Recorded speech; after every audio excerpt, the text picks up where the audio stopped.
Hey guys, what's up? I thought I would share 3 games that have been sent to me, completely blind. I haven't looked at these games yet, but they've all been sent in by Chess Bootcamp Live members. One came in from Steve, username Uriah's Honor, saying, yeah, thanks for the sessions, they appear to be working. So Steve's gone up from 1,500 to 2,000, 2,100 actually, 21.99 in highest in puzzles, rapid 600 and so in that. So I checked out his most recent games and pulled out one where he's actually, I think it's got 84 accuracy, which is, you know, for somebody rated under 600 is really good. And this is over a 23 move game, so let's dive in. Then we've got a couple more to look at. So we and all of these games, I think we've got the black pieces as well, so kind of interesting. So all accurate, all interesting games. Okay, we've got a d4 and then c6. Now I don't even know what is this an old Benoni? Is this the old Benoni? I think the modern version you play that and then this. It might be an old Benoni. I'm not sure. Okay, then e3 from white. Yeah, blocking in this bishop. Not there, of course. Yeah, blocking in the bishop a little bit. And now d5. So it's playing like, yeah, kind of Caro Khan style. What's the, if it was a Queen's Gambit, it would be a Slav, semi-Slav. Okay, so knight comes out, knight comes out, knight comes out. Pin can sometimes be very useful, like we saw in tactical sequence the other day. The pin turned out to be really material in that. Okay, so black here. Okay, white kicks. Now this has induced a weakness, it has to be said. So the bishop could fly back. The first thing you have to check is, does my bishop have a future if I retreat and maintain the pin, right? If this and then g4, okay, first question is, do I have an escape? And I do, so you've got time to move the bishop and then push h6 to create a hidey hole if you need. But then you also have to say, well, is my bishop any good on this diagonal? Well, maybe it could be, right? And then you want to judge, okay, well, what if I drop back? Or, what if I drop back to here or here? Is that, also useful? And dropping all the way back there is not necessarily a bad thing, because the bishop might fly back out again at some point and eliminate this pawn with some kind of sacrifice. We'll see what Steve does. Trades. Okay. Trades. I mean, there is some sense to that. I mean, one argument is that we've already got locked off pawns in the centre. Black has a light squared pawn chain, therefore the light squared bishop is less useful. White, however, still has a light squared bishop that can't go there, can't go there, and can't go there. So, in terms of scope on the board and what you can get, yeah, that's an argument. Now we could even, for example, now play e6, bishop here, and go London style, having traded off, right? It's like a reverse London. Hey, look, e6. Queen comes down here. Now, what white isn't doing here is developing the bishops or preparing to castle. That's the first thing that springs to mind. It's like, what is this move doing? I don't know. Nice move, nice move. Bishop d6 hits the queen. The queen just stepped into the line of fire, so let's hit the queen. Now, it has to be noted that this pawn is undefended. The queen can't go here because the bishop can't go there because of the knight, but could go to g5. Could go to g5, but then we've got castles. So that's nice. Goes to g5 and castles. Honestly, I could be looking at a 1200 player here or 1300. Perfectly good. Okay, now this is a good move from white coming out now, attacking the corner where the king is castled, and this does make some sense. Sometimes holding back on your bishop development until your opponent has played their hand.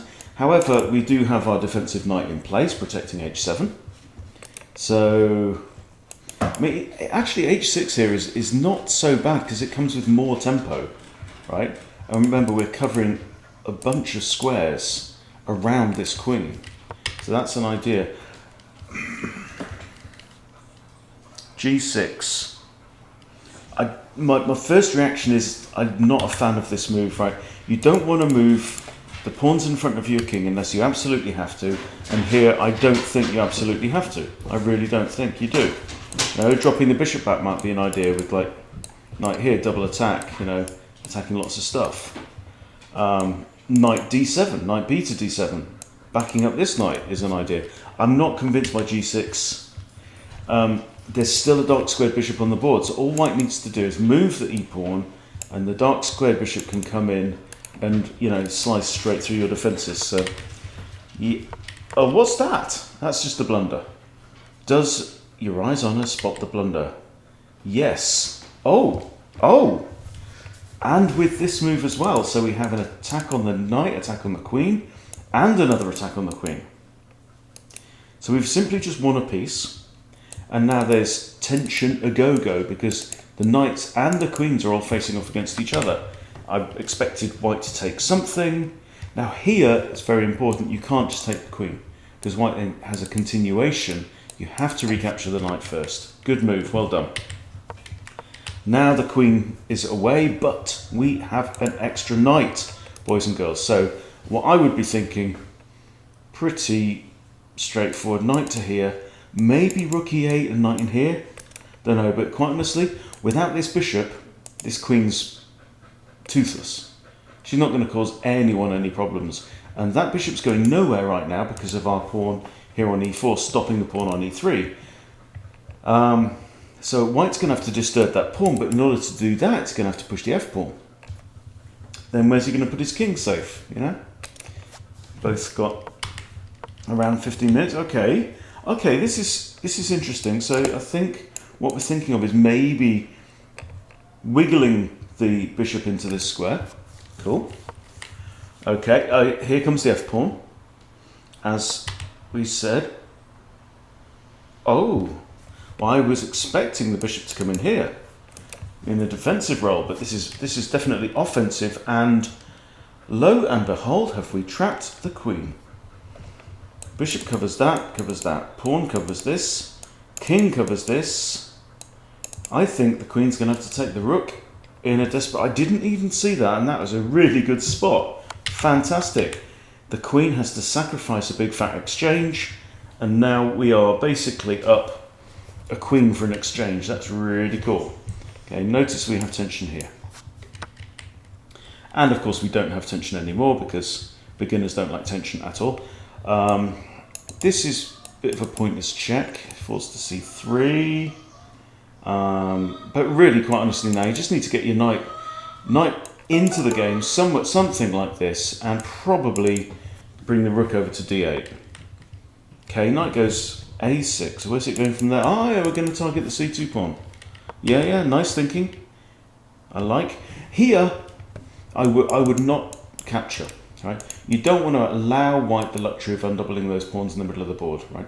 Our queen's just going to come gobble, gobble, gobble, gobble, gobble. So that's probably what I'd do actually straight away. Just throw in the check.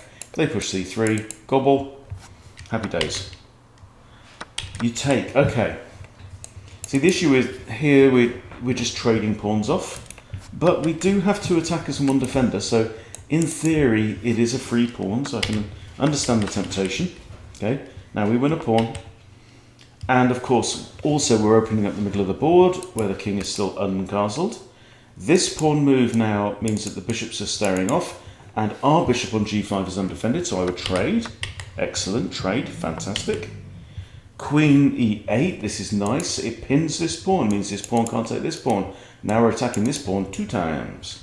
And no rook can defend and no pawn can defend. The pawn is a goner. Queen takes, nice. Excellent. And now it's going to be all over very quickly. Okay, grab another pawn. Okay, throw in a check. You could also have captured here, because that comes with a defense of that. Free defense. The king moves. Oh, and there's a fork on the rook. Excellent stuff. I'll tell you what, guys, that did not look like a 5-9-1. That did not look like a 5-9-1 game. All right, moving on. Game number 2 is from Dawn. This is Don's performance all time. So since we started, when did we start? Yeah, what's that? Okay, oh no, this is Don's new account, so he's only been going for a couple of months. And hits 734, looks like the highest, yeah. 734 starting out about 620, so that's not bad. This is the game that Don sent me saying, look, check out the accuracy on this. Again, we've got the black piece, we've got e4, e5, knight f3, knight c6, and an Italian, and a gioco piano, and then d3. All right, fair enough. Knight comes out. So we're kind of in fried liver territory, but now black can just castle, so that's not a problem, just castle. Yep, perfect. This is inadvisable generally to trade 2 minor pieces for a rook and a pawn. The main reason is that you now have, white now has 1 piece fewer. White now has 4 pieces other than the royal pair. Black has 5 pieces, right? And right now, these rooks aren't worth much. They haven't yet, gone into their little cocoons and come out again as the powerful pieces that they are, because they're still stuck in the corners behind a row of pawns. So if black can mobilize quickly and capitalize, they may be able to take advantage of the fact that they've now got 4 minor pieces compared to 2, right? Because it's not a rookie game yet. Here I'd be very tempted to trade. I'd be very tempted to trade, open up this pawn. Could just push on, but then the bishop takes. Otherwise you have to drop back or come here or something like that. Okay, we drop back. Okay, now if trades, then you can recapture with the a pawn, then you've opened up a file for your rook. Doesn't trade, that's good to see from a 700. So Don here is 734, opponent is 709. Queen comes out, slightly unusual position. The first thing I'd be thinking is, let's move the d pawn and stick a bishop there. And that's going to make life very unpleasant for that queen, because she's only got actually 1 square to go to. We put our bishop on there because she can't retreat down here. Well done, Dono. Well done, my son. And tell me bishop g4. No, we have a king retreat. Why do we have a king retreat? I don't really get it. Don't think that was critical at this point in time. I think develop, right? Annoy the queen and squeeze the queen onto this square, which is the only safe square I think she has. Everything else is covered. Yeah, everything else is covered by us. So this would force the queen here. Then you might, no, probably not trade off, because that releases the queen again. But anyway, so we have queen, king g8.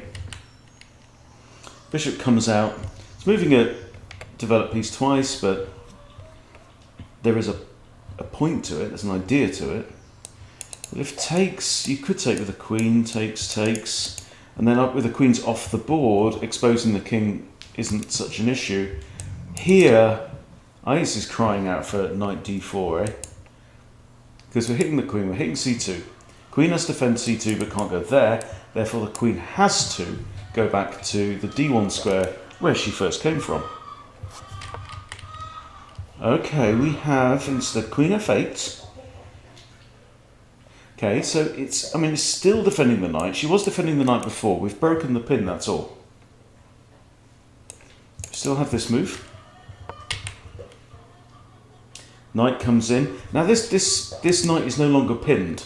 It was in a pin before because previously, if this knight moved, bishop takes queen, and that's just losing. Now the queen's no longer pinned. So the knight's no longer pinned. So now, yeah, I think knight takes knight is pretty good. Knight takes knight, pawn takes, knight in here. Looks great to me. Oh! Pawn takes, knight in here, hits queen. Queen has to go back if they're going to defend c2. And then we've got queen and bishop looking at the f2 square. Yes, yes, no, that's, well, this, I mean, look, maybe it's still on, okay?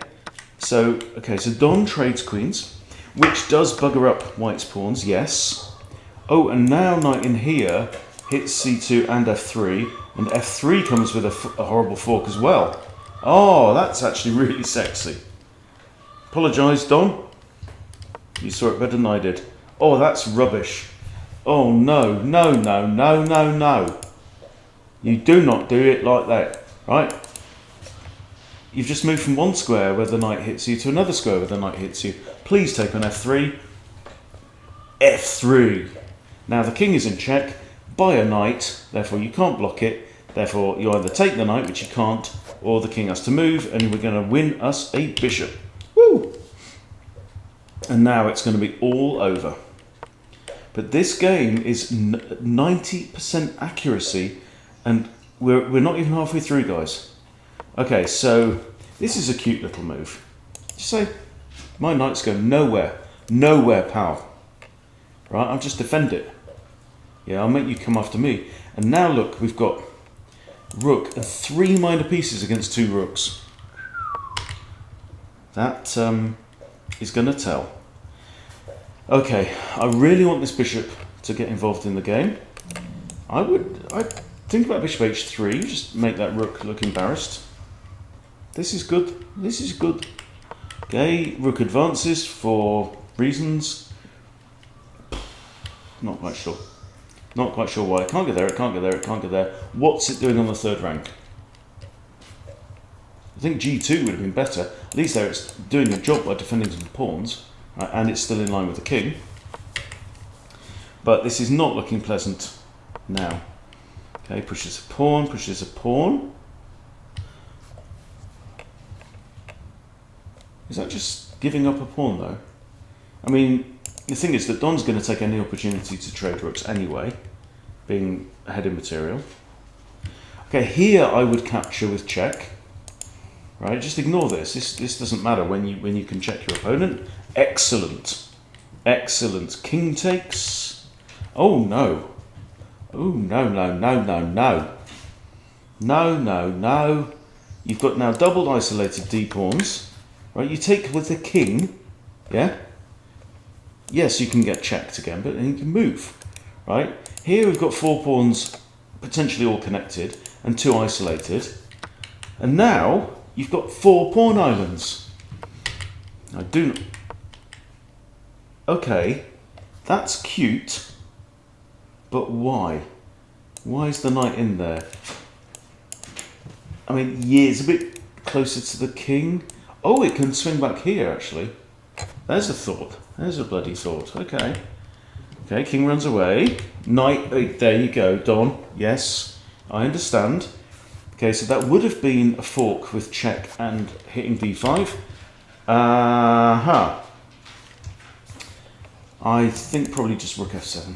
But keep it really simple. You've also got this as an idea, and that's not bad because it covers these squares and prevents the king from advancing. Or you've got take the hanging rook. Don, you're on the ball. Yeah, I did not see that. Okay, now there's a free pawn, free pawn. Knight defends this pawn, so what's white up to? Nobody knows, not even white.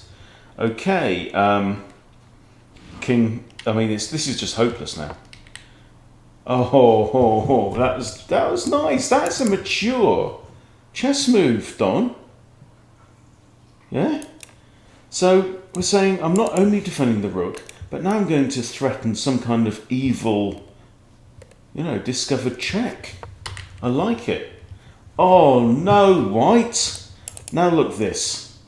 Check, and we win the rook. Or at least the king has to go back here, right? And then we trade rooks and we go on to win because we've got 2 minor pieces. There you go. Don saw it. Don did it. Don Corleone. We should call you from now on. Trying to trade off pawns. Nice fork. Like it. Need to save the bishop a bit. Save the bishop. Attack a2. Yeah, he moves his pawn out of the way. Let's see how Don finishes him off because I think it's worth looking at. Okay, it's not going to. Here, by the way, I'd probably just automatically start to centralise my king. No reason leaving it there. Okay, blocked off that pawn. Okay, now we're forcing a trade of pawns. Oh, he doesn't even bother to recapture. Just calmly says, I've got a pass pawn, you haven't. I'm going to win the game, 'cause I'm going to make a queen. And we have a queen, and boom, and resigns. Done. Excellent. Okay, next one's from Pete. Pete has gone in, what, from December 21, so this is 7 months, climbed from mid 500s now to 1327. He is currently at his almost highest rating, 1344. Right, that is really good. That is a lot of growth. And we started Chess Bootcamp Live back here, so he's gone up from 700 to just gone up 500 points in 5 months. That is terrific. Okay, Pete sent in a game. This is not a long one, by the way, right? But apparently he said I need to see this because it's in the Russo. So e4, e5, knight f3, knight c6, Italian game, like in the previous one, with bishop c4, and now f5. All right, Pete likes to attack. Okay, so we have declined. Decline d3, now then, now then, now then. What do we do? Shut it. What do we do in this situation? Well, I can't really remember. Queen can't come out here. Sorry, here. So I think you probably take. Bishop there is also an idea. Okay, bishop c5, there we go. Oh, and white bites and comes in for the kill. Now, this is the Lucchini gambit. Now, I think it might be f4. I think it's f4, right? And you break the bishop's defense of this, thereby by auto hanging the knight. So the knight is then forced to come in, and then I think you've got some crazy checkmate ideas. Yes, the advanced pawn. This is the Lucchini gambit, right? And now, white sinking. My knight is now stuck behind enemy lines. I can retreat, but this is surely free stuff. So I think white's going to fly in with knight f7. Although bishop f7 is probably a better... I don't know. See, bishop f7, we just move our king, and then the bishop's hit, and so is the knight. So I think it's going to be knight f7. No, he plays bishop f7. Okay. And then king e7 or king f8 is probably fine either way. King f8. Oh, but this doesn't win material. This is like, oh, look, I've made you move your king, but now your knight's hanging. So now you've got to do something with your knight. If you do something with your knight, you lose your bishop. Queen in. Hocus McPocus. And suddenly shit got real. Okay. Okay. Now I think the move is probably knight f6. Because the queen's got nothing. She can't go there, she can't go there. She's got to sling her hook. Can't go there, can't go there. Knight f6. Has to be. Brilliant. Knight f6. Yeah. It looked like a dangerous move from white. It made me catch my breath. But in fact... Well, that just... Oh, no, that just drops the knight. Okay, he's just traded knight for a pawn, because now rook takes, and we hit the queen again. Queen comes in here. Now knight comes back, hitting the queen one more time, as the song goes. Queen cannot go there, there, there. Queen is in trouble. Can't go there, can't take that because knight defends, can't take that because pawn defends. Can't go there because of the knight. Can't go there. Can't go there because of the knight. Surely she's only got one square, right? She can go to g5 and that's it. So queen g5 would be played. Here, it seems white resigns. Let's just check this out. I'm going to put lines on. Let's put lines on and eval. If it works. I've had too many tabs open. It probably won't work. No, it's not working. Okay. Now it's just swapped polarity for no reason at all. So it's going to be queen here is the only kind of playable move. And then we simply take the bishop. And we're actually up 2 pieces for a pawn. Yes, Pete, interesting line. And also that was like a 95 accuracy game. Wasn't the longest game in the world, 9 moves, but still 95 accuracy. And the venomous Lucchini variation of the Gioco Piano, really, is what it is. Very nice to see. Well, there you go, guys. Nice little pick and mix. 3 very accurate games from 3 players with the black pieces at different rating ranges. Hope you've enjoyed that. Thanks for watching. See you later.